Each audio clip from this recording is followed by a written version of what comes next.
안녕하세요. 반갑습니다. 허재삼 공인중개사입니다. 제가 오늘 준비한 영상은 상가 임차인이 임대인에게 새로운 임차인 주소를 시도하지 않았다면 임대인이 기존 임대차 계약보다 높은 금액의 보증금이나 차임을 요구하는 등 외관상 신규 임대차 계약 체결을 거부하는 듯한 태도를 보였다고 하더라도 권리금 회수 기회 방해로 볼 수 없다는 서울 고등법원의 판결문을 소개해드리고자 합니다.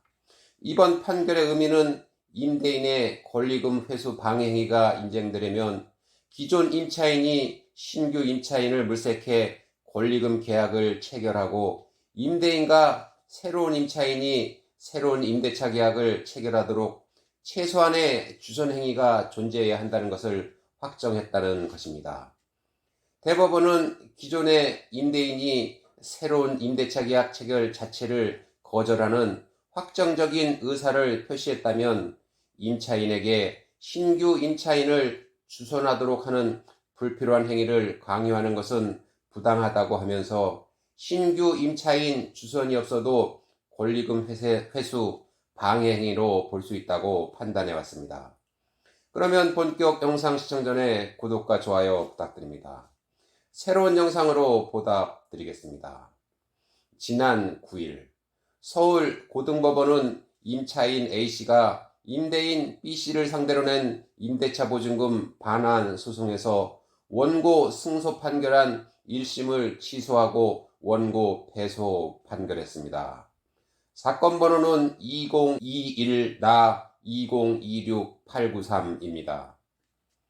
2018년 상가건물 임대차보호법이 개정되어 일정한 요건하에 임차인의 권리금 회수 기회가 보호받고 있습니다.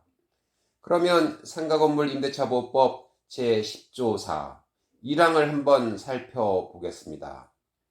제10조의 4 권리금 회수 기회 보호 등 1항 임대인은 임대차 기간이 끝나기 6개월 전부터 임대차 종료 시까지 다음 각 호의 어느 하나에 해당하는 행위를 함으로써 권리금 계약에 따라 임차인이 주선한 신규 임차인이 되려는 자로부터 권리금을 지급받는 것을 방해하여서는 아니 된다.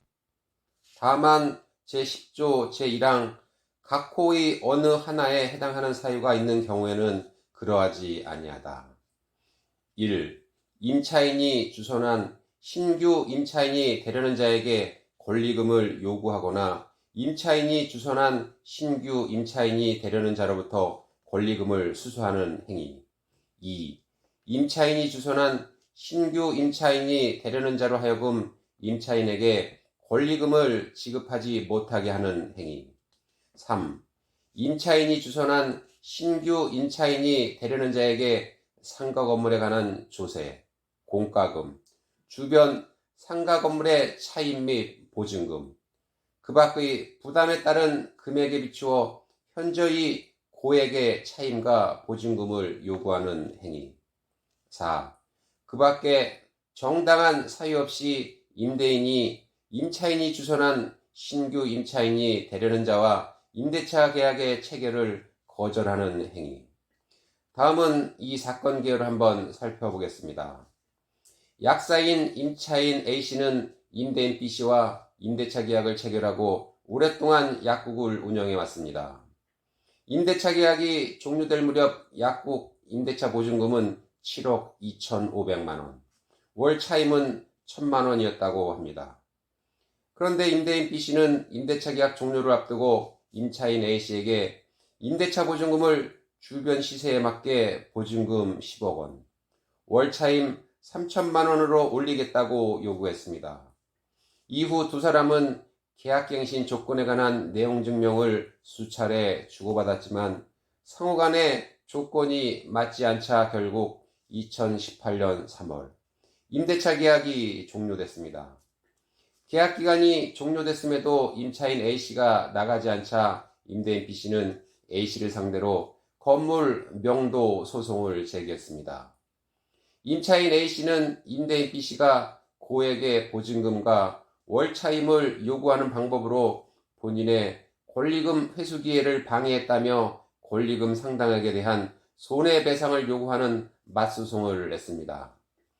이에 1심 법원은 상가의 적정 월차임액에 대한 감정 결과 임대차 보증금이 0원임을 전제로 2,214만 원으로 평가됐다며 임대차 계약 종료 무렵 임대인 B씨가 제한한 계약 조건이 적정 월차임 및 기존 월차임에 비해 상당히 높은 금액이었다는 점 등을 근거로 임대인의 권리금 회수 기회 방해 행위가 있었다고 판단했습니다.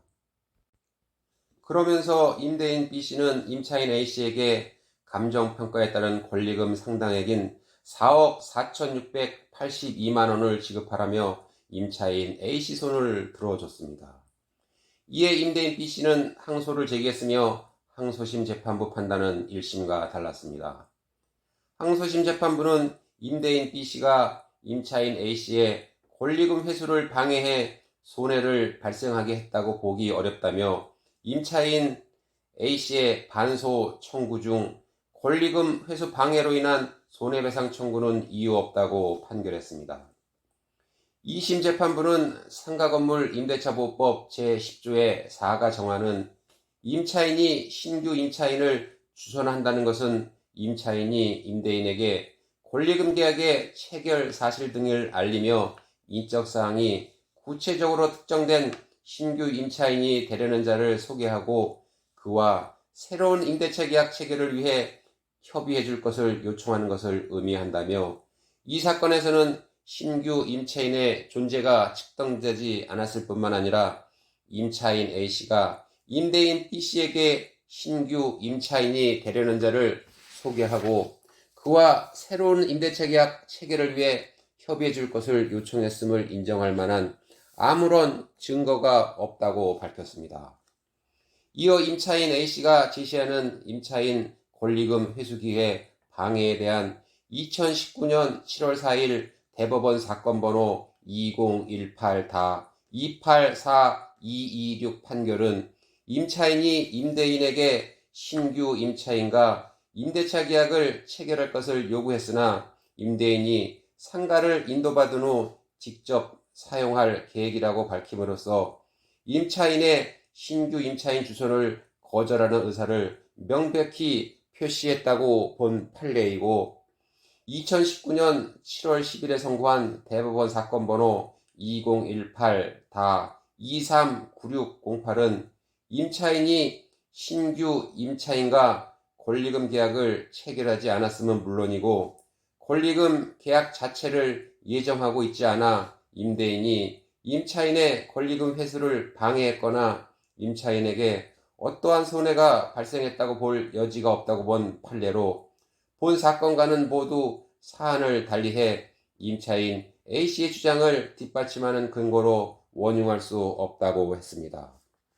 그동안 대법원은 임대인이 임대차 기간 종료 무렵 현저히 높은 금액의 보증금이나 차임을 요구하는 등 새로운 임대차 계약 체결 자체를 거절하는 태도를 보이는 경우에는 실제로 권리금 계약을 체결하지 않았거나 신규 임차인을 주선하지 않았더라도 방해 행위가 인정될 수 있다고 판단했습니다.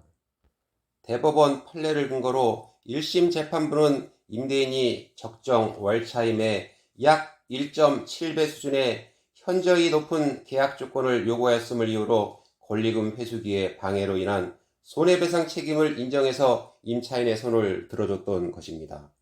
하지만 이와 같은 대법원 판례는 최소한 임대인과 임차인 사이에 신규 임대차 계약 체결이 논의되는 상황을 전제로 한 것이었고 이 사건 항소심 재판부 판단은 기존 임대차 계약에 관한 갱신 조건만 서로 논의되었을 뿐 기존 임차인이 신규 임차인을 주선하기 위한 어떠한 시도를 하지 않았기에 기존 판례가 그대로 적용될 수는 없다는 판단을 내린 것입니다. 제가 오늘 준비한 영상은 여기까지고요. 저는 다음 시간에 새로운 영상을 가지고 다시 돌아오겠습니다. 감사합니다.